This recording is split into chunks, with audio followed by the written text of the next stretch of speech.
અમદાવાદમાં હાથીજણ રામોલમાં ભાજપનો ઉમેદવારનો વિરોધ, બિસ્માર રસ્તાને લઈને ઉમેદવારોને સ્થાનિકોએ કર્યા સવાલ. ઘટનાનો વિડીયો વાયરલ.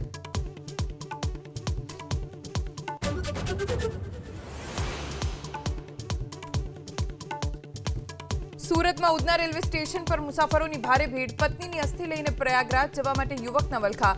રેલવે પોલીસને ધ્યાને આવતા પરિવારને પ્રયાગરાજ જવા માટે કર્યા રવાના.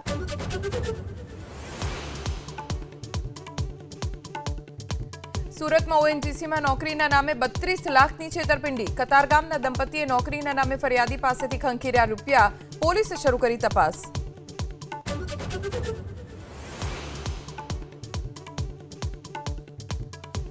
રાજકોટમાં ચૂંટણી પ્રચારના મેદાનમાં અંજલિબેન રૂપાણી. રાજકોટના વોર્ડ નંબર 10માં અંજલિબેન રૂપાણીનો પ્રચંડ પ્રચાર.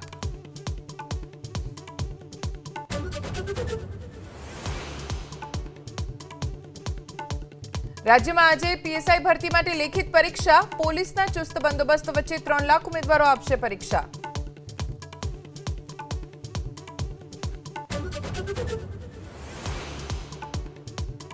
તલાળામાં કેસર કેરીની હરાજી આજથી શરૂ. લોકોની આતુરતાનો અંત. ખેડૂતો, વેપારી અને દલાલોમાં ઉત્સાહ, તો હરાજી શરૂ થતા બજારમાં તેજીનો માહોલ.